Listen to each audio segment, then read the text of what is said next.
Hey, what is going on everyone? Mike here, and today is time for the Monday Q&A. Right, but before we get started, there's a few things I want to talk about. First of all, Steve Rakin over at Rakin Profits recently put a video up of me over on his channel. You can click up there to watch it. I'd appreciate it if you all go show him some love.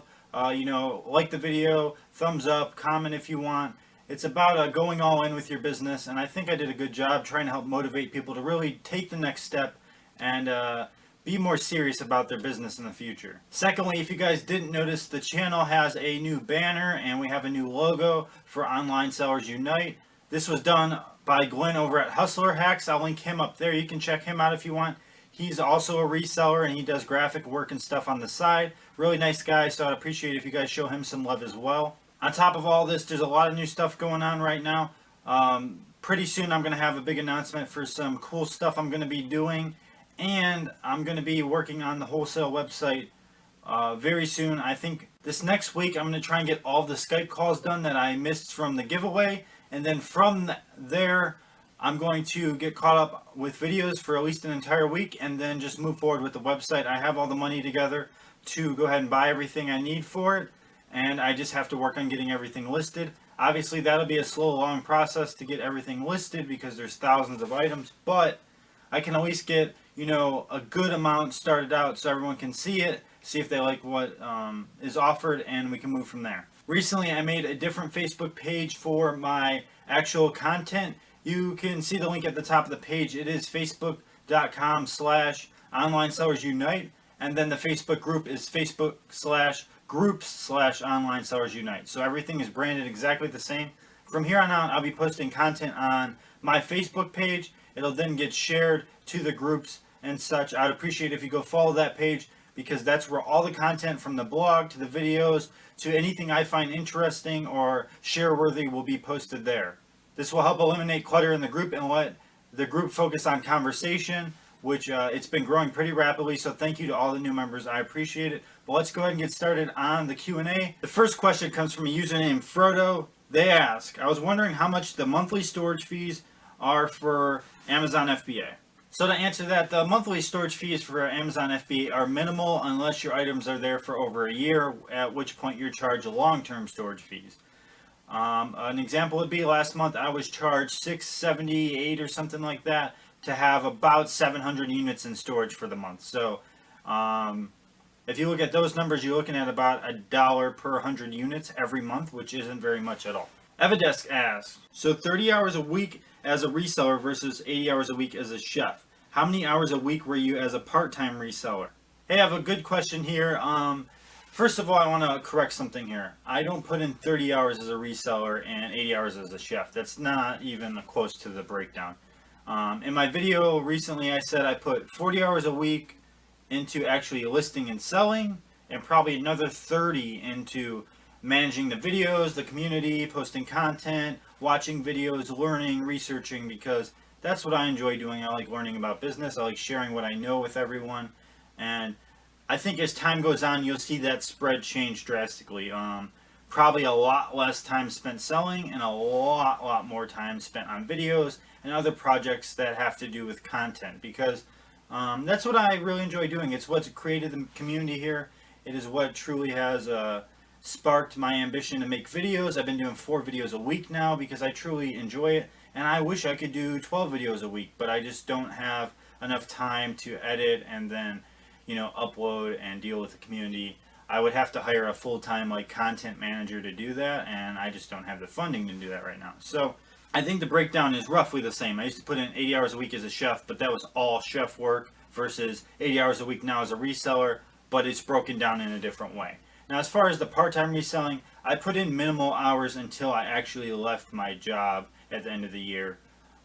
Throughout the year, I probably put in a couple hours a week if I was lucky.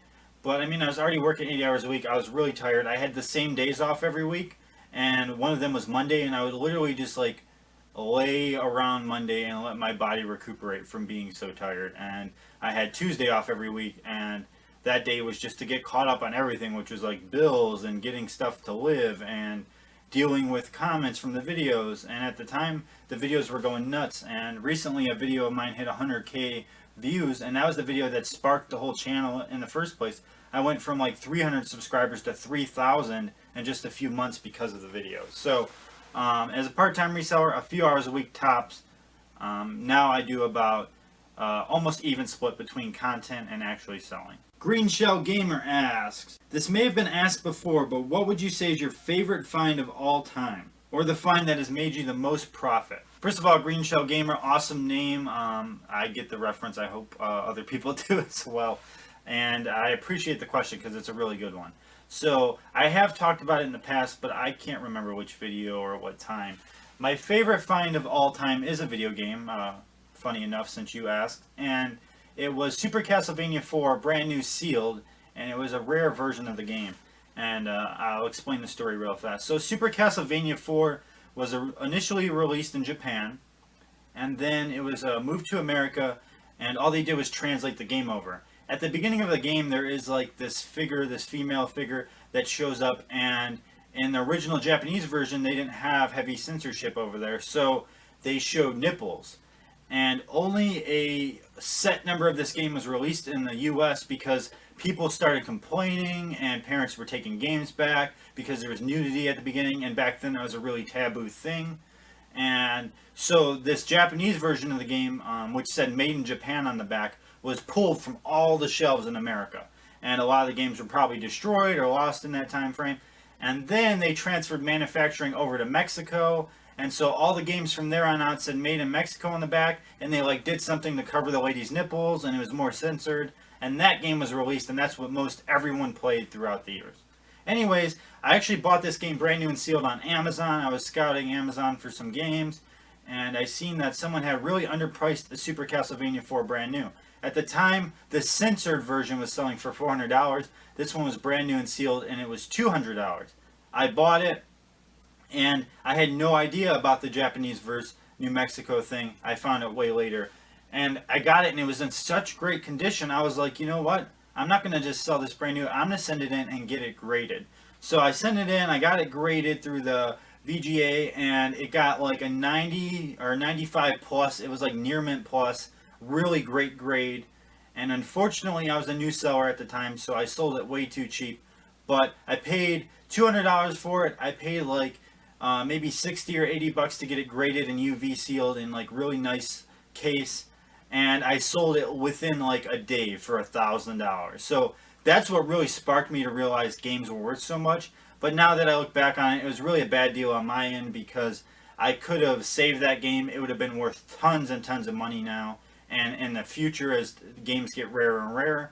But at the end of the day, I made a great score. I learned so much about the game. I learned about the censorship of the two versions of Super Castlevania 4, and it still is my favorite find. It's the one find that sticks with me every time I, think, I'm not making money, but there is the chance that you can always find that one big score that changes your view on things. Like if I'm having a bad week and I'm like, I'm not selling it, I'm like, you know what, that doesn't mean anything. Anything I have here can be worth a lot of money. Anything I go and find at the thrift store can make, the absolute difference for the entire year. So I feel like part of reselling is that huge thrill of the hunt, and that's why I love it so much, aside from, the opportunity to work for myself. But my favorite find of all time, Super Castlevania 4, the Japanese release version, and it was a phenomenal game. The theme song is absolutely kick-ass. If you haven't heard it, go YouTube Super Castlevania 4's theme song. Judy Myron asks, do you use a repricing program? If so, which one?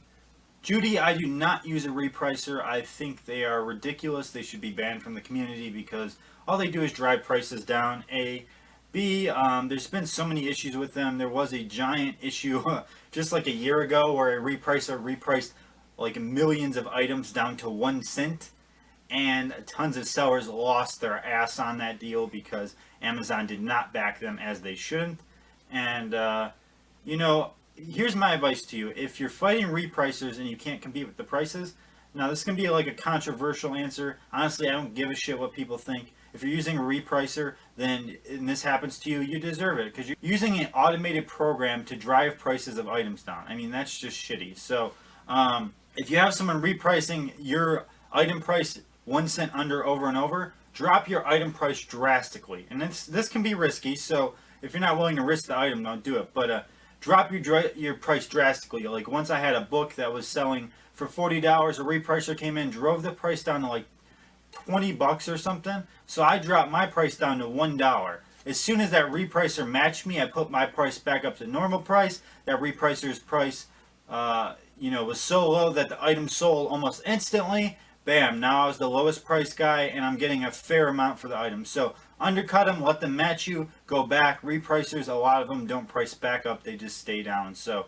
I think they really hurt the community in the sense that they make a lot of things less profitable. But from Amazon's standpoint, I understand why they keep them around, because they make their website have the lowest prices. You have 10 people with a repricer, guess what? That item's selling lower on Amazon than it ever sold anywhere. So I think they're a bad idea to use them. They can lose you a lot of money, and it's really just kind of bad-mannered, I feel like. The only legitimate way I see that you might need a repricer is if you have like thousands and thousands of products and you can never price competitively because you don't have time, and you need something to manage what the market value actually is. And then the final question, I believe it was asked by Christina. I pulled it from the Facebook page like a day or two ago. And the question was, what software do you use to create barcodes? I don't use a specific software to create barcodes, as in that's the purpose of the software. I use PHP Point of Sale, which I've talked about in the past. And honest to God, those guys don't pay me to talk about them. I just love their software. And they're a very small developer. They deserve support. It's literally like a two-man business. One guy developed the whole software. The other guy just helps handle the business and customer support. They're really awesome guys. They support the community really well. But anyways, I put my items into the point of sale system, and it has the capability to print out matching barcodes for the correspondence with the point of sale system. So then when I scan a barcode in my computer, it matches up with the point of sale to do prices, sales, all that kind of stuff. All right, everyone, well, that wraps up the Q&A. Make sure to leave your comments and questions for next week's video down below. I'll get to all comments like I always do. I hope to see you guys soon. Hey, everybody, I just want to thank you for supporting the channel. I appreciate it. If you'd like to check out some other videos, go ahead and click over there. And if you'd like to subscribe, hit the giant red button above my head. There's also social media links down in the description. I hope to see you guys soon.